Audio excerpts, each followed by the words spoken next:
The wedding invitation arrived on embossed cardstock so thick it could stop a bullet, not that I'd mentioned that particular metaphor to my family. Gold lettering announced the union of Gregory Noonan, neurosurgeon, to Cassandra Utley, federal prosecutor. Black tie required, +1 encouraged. Below, in smaller print, a note in my brother's handwriting, "Cherie, please try to look presentable. This is an important event for our family's reputation." I held it up to the light in my Fort Bragg office, where 3 stars sat on my desk and a map of global operations covered the wall behind me, and I laughed for the first time in a week. My family has always measured success in titles you could print on business cards. My oldest brother Gregory, neurosurgeon, published researcher, TED Talk speaker. My sister Janis, federal judge, youngest ever appointed in the Southern District, regular guest on cable news discussing constitutional law. And then there was me, Sherry, the middle child, the one who works for the government. When pressed, which was rare because pressing would require actual interest, they assumed I had some mid-level position at the VA or maybe the Department of Defense doing something. Paperwork, probably. Nothing impressive enough to discuss at the country club. I'd been a lieutenant general in the United States Army for 3 years. I commanded 40,000 soldiers. I deployed to 7 combat zones. The president had personally awarded me the Defense Distinguished Service Medal. But at family dinners, when Gregory discussed his latest published paper on neuroplasticity and Janis mentioned her recent ruling that made national headlines, I was asked if I'd thought about settling down or finding something more stable. The thing about being chronically underestimated is that it becomes its own form of camouflage. In my line of work, anonymity is operational security. And in my family, being dismissed meant I never had to compete for attention I didn't want anyway. So when Gregory's wedding invitation arrived with that condescending little note, I saw an opportunity. Not for revenge, that would be petty. For education. I called my aide, Colonel Minton, into my office. "Ma'am?" He stood at attention, though I'd told him 100 times he didn't need to in my private office. "I need you to make some calls," I said, studying the invitation. "My brother's getting married in Charlotte in 6 weeks, Saturday, June 15th. Congratulations to him, ma'am." "Thank you. I'm going to need a guest list of every currently serving officer from Fort Bragg who'll be in the area that weekend. Cross-reference with anyone who has family in the Charlotte region or personal connections that would make attendance reasonable." Minton's eyebrow rose, the only sign of surprise he ever showed. "May I ask the purpose, ma'am?" "My family has never met any of my military colleagues. I think it's time to remedy that." A slow smile spread across his face. "Yes, ma'am, I'll have that list by end of day." "One more thing, don't tell them I'm a general. If anyone asks about my career, tell them I work in military administration. Keep it vague." "Ma'am, with respect." "That's an order, Colonel." "Yes, ma'am." He was definitely smiling now. The 6 weeks before the wedding passed in the usual blur of briefings, operations reviews, and conference calls, with commanders scattered across 3 continents. I approved a training exercise in Germany, reviewed deployment rotations for the Middle East, and testified before a congressional committee about readiness levels. In my spare moments, I responded to my mother's increasingly frantic texts. "Did you RSVP? Are you bringing someone? Please tell me you're not wearing that old suit from Janis's graduation." I responded with strategic vagueness, RSVP'd, "Bringing a colleague. Will dress appropriately."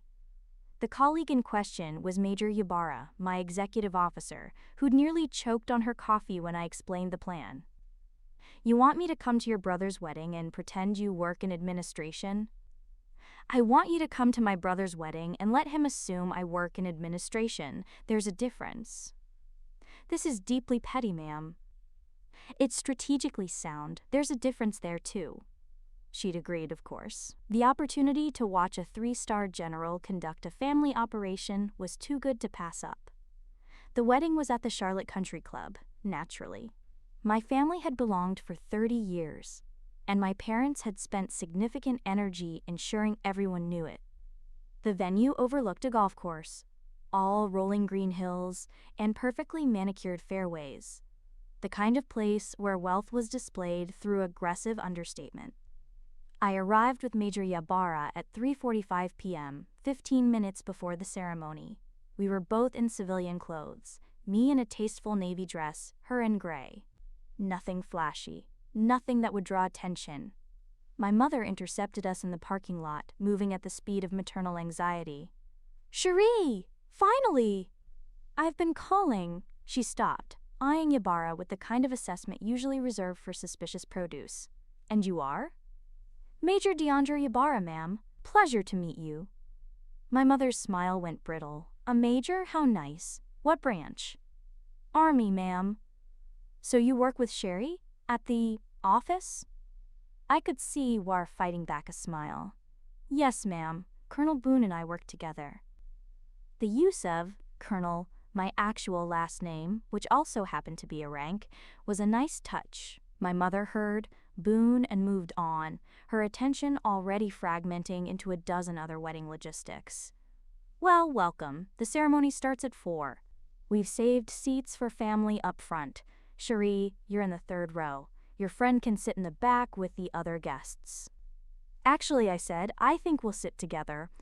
But the family section is probably full with Gregory's important friends. It's fine, Mom." She looked like she wanted to argue but was too stressed to commit to the fight. "Fine, whatever. Just please try to be visible at the reception. People will be asking about you." "Will they?" "Don't be difficult."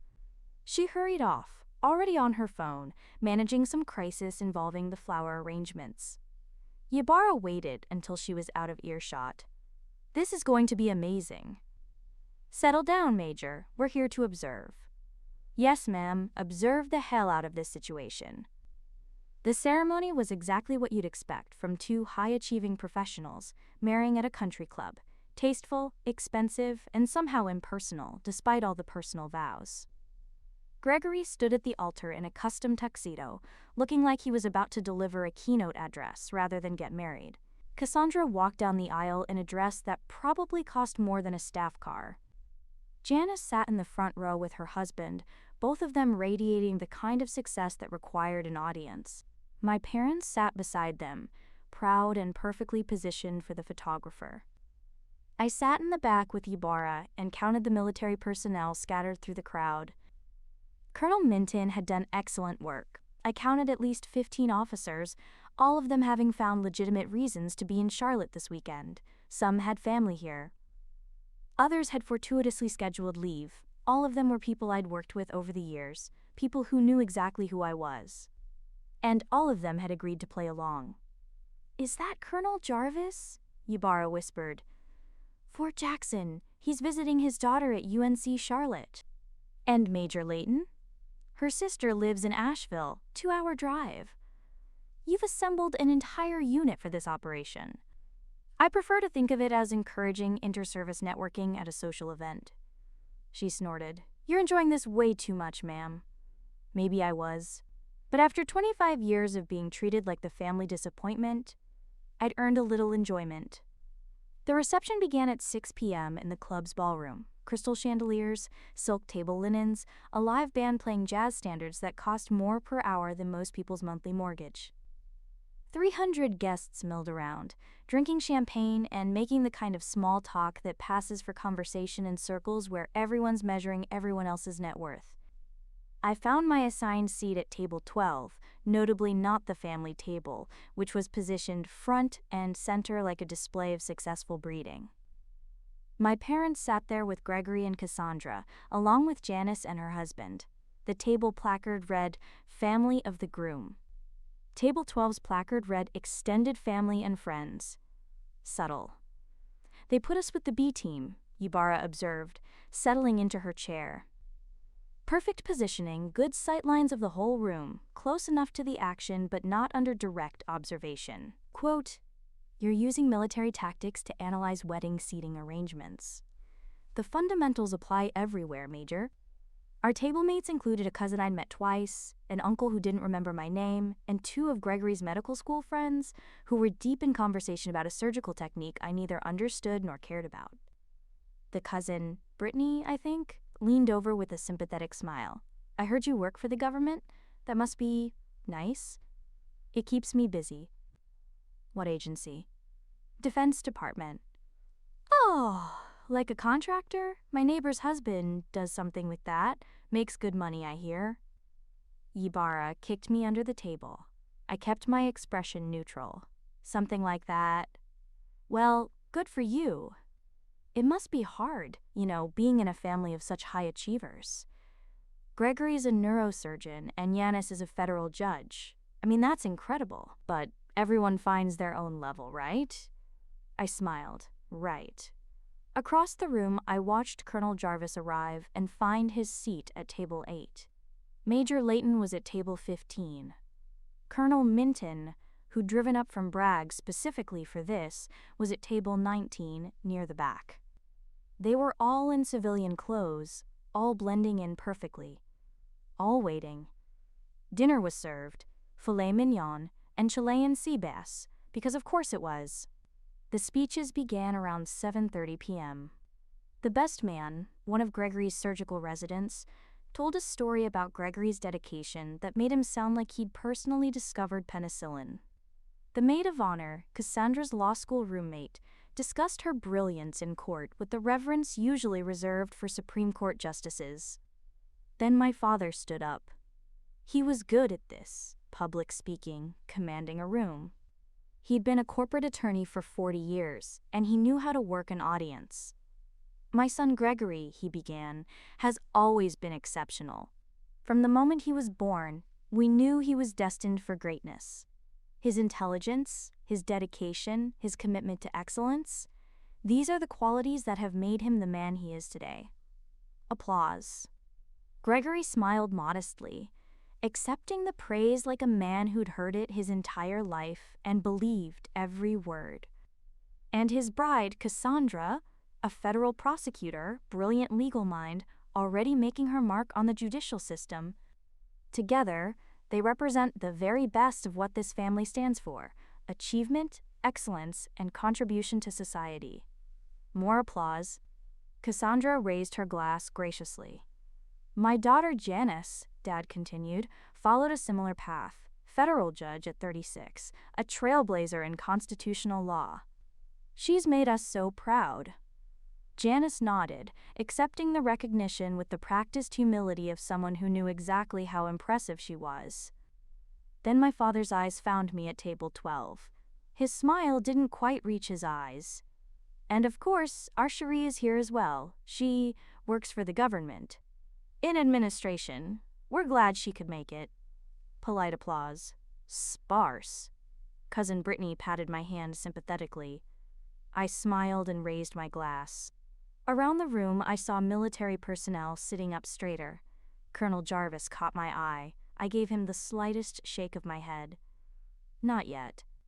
The DJ took over after dinner, playing upbeat music that got people on the dance floor. I stayed at my table, making small talk with Brittany about her real estate career and nodding along while the medical school friends discussed hospital politics. Around 9 p.m., the DJ called for a special moment. Ladies and gentlemen, his voice boomed through the speakers, we're going to take a moment to recognize the family members who've gathered here today to celebrate this union. When I call your relationship to the bride or groom, please stand so we can give you a round of applause. He started with the parents, thunderous applause for both sets, then grandparents, then siblings. The groom's brother, the DJ announced, reading from a card someone had prepared, Gregory Noonan, a distinguished neurosurgeon who's published over 40 papers in peer-reviewed journals. Gregory stood, waving as the crowd applauded. He looked pleased, like this was all part of the expected celebration. His sister, Janis Boone, a federal judge serving on the Southern District Court, already making history with her rulings on constitutional law. Janis stood, accepting the applause with gracious humility. The crowd loved it. Then the DJ looked at his card and his expression shifted, confusion maybe or uncertainty about what he was reading. And, he paused, looked at Gregory. His other sister, she's here too. He gestured vaguely toward the back of the room, nowhere near where I was actually sitting.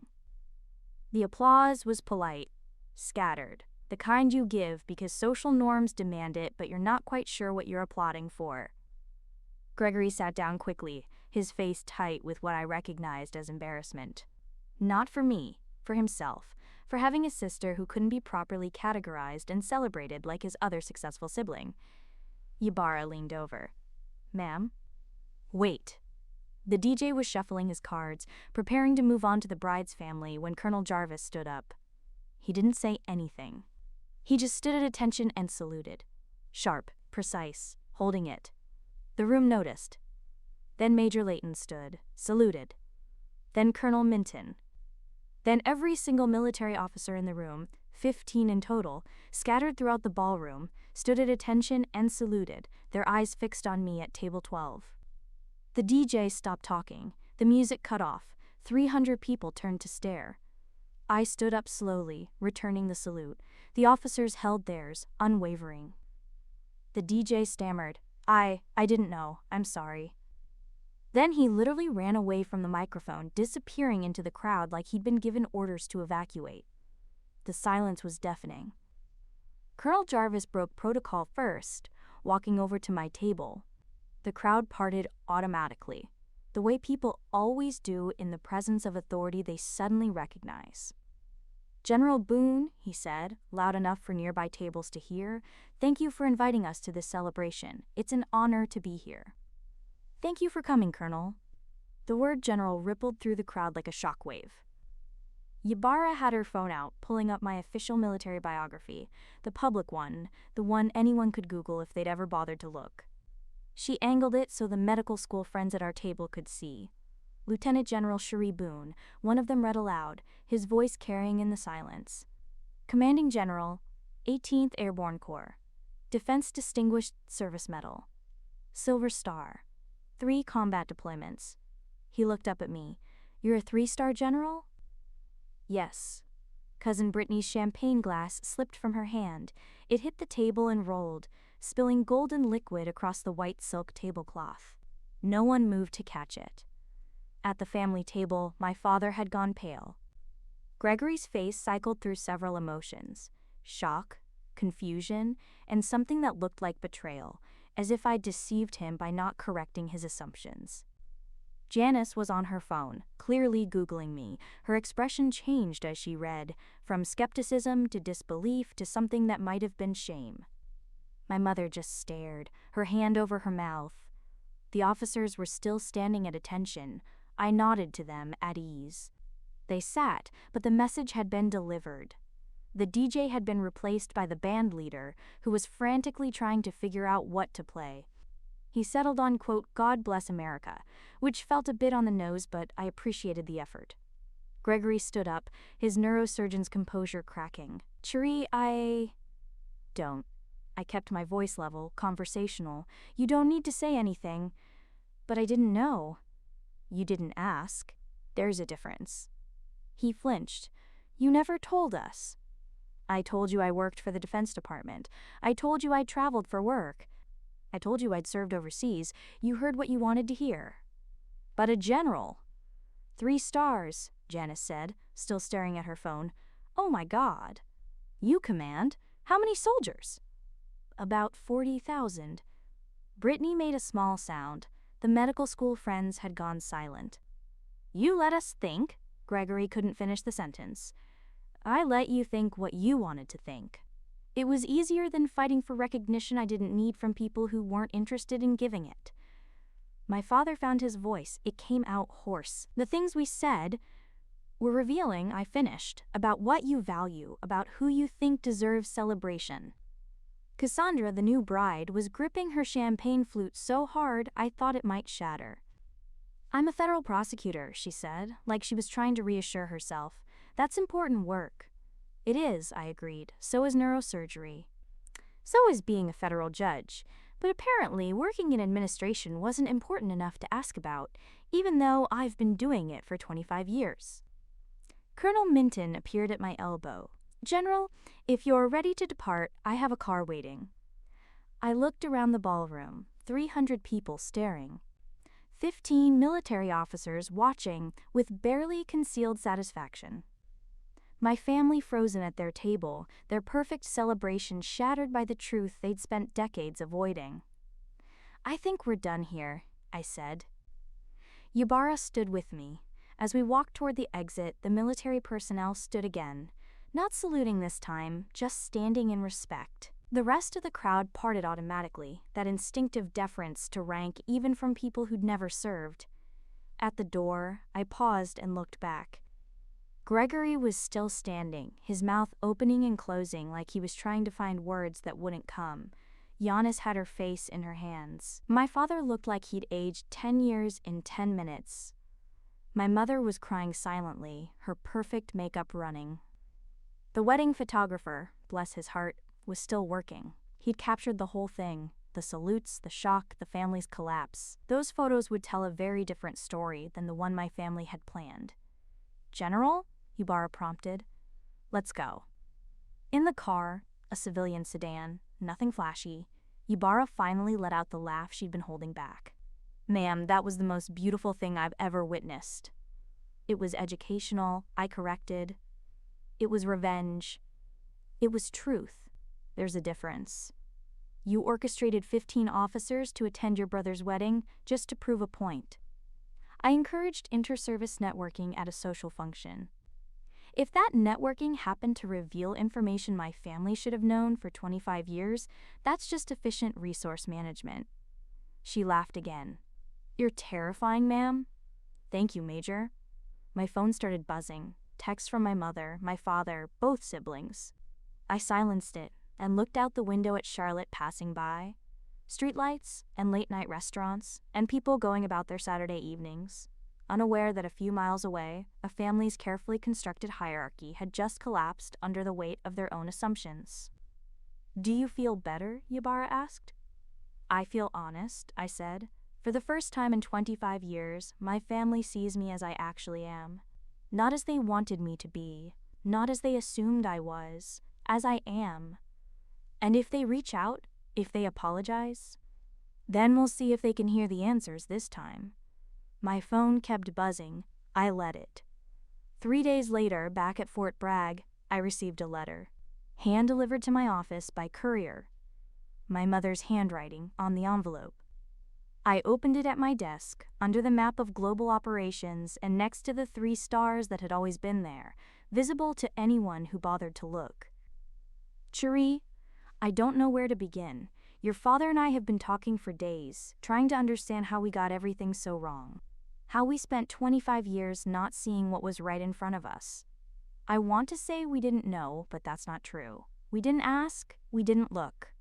We decided who you were based on who we thought you should be, and when you didn't fit that mold, we simply dismissed you. Gregory is devastated. Not because you ruined his wedding. He knows you didn't, but because he realized he spent his entire adult life competing with an idea of you rather than knowing the reality. Janis is the same. Your father wants to visit, to see your base, meet your colleagues, understand what you've been doing all these years. I don't know if you'll allow that, I don't know if you should, but I want you to know I'm proud of you. I'm ashamed it took public humiliation for me to say it, but I'm proud of everything you've accomplished, everything you are. I hope someday we can earn the right to be part of your life again. Love, Mom." I read it twice. Then I filed it in my desk drawer and went back to work. 2 weeks later, I invited my parents to Fort Bragg for a change of command ceremony. They came. They wore their best clothes and sat in the audience with 200 other guests, and they watched as I transferred command of 40,000 soldiers with the same precision and authority I'd been demonstrating for 25 years. Afterward, my father shook my hand. He didn't say he was proud. Those words would take time. But he looked at me differently, like he was seeing me for the first time. "I have a lot to learn about your life," he said. "Yes," I agreed, "you do. Will you teach me?" I thought about that empty applause at the wedding, about his other sister, about 25 years of being dismissed. Then I thought about the letter in my desk drawer, about the fact that they'd come today, about the possibility that people could change, if given the right motivation. "Maybe," I said, "if you're willing to listen." "I'm willing." We'd see. Time would tell if that willingness translated into actual change. or if this was just another performance for an audience that was finally paying attention. But either way, I was done living in their shadow, done accepting their version of who I should be, done apologizing for the space I took up in a family that had never bothered to measure it properly. I was a lieutenant general in the United States Army. I commanded 40,000 soldiers. I'd earned every star on my shoulder. And my family, whether they understood it or not, whether they accepted it or not, would have to live with that truth, just like I'd been living with it all along.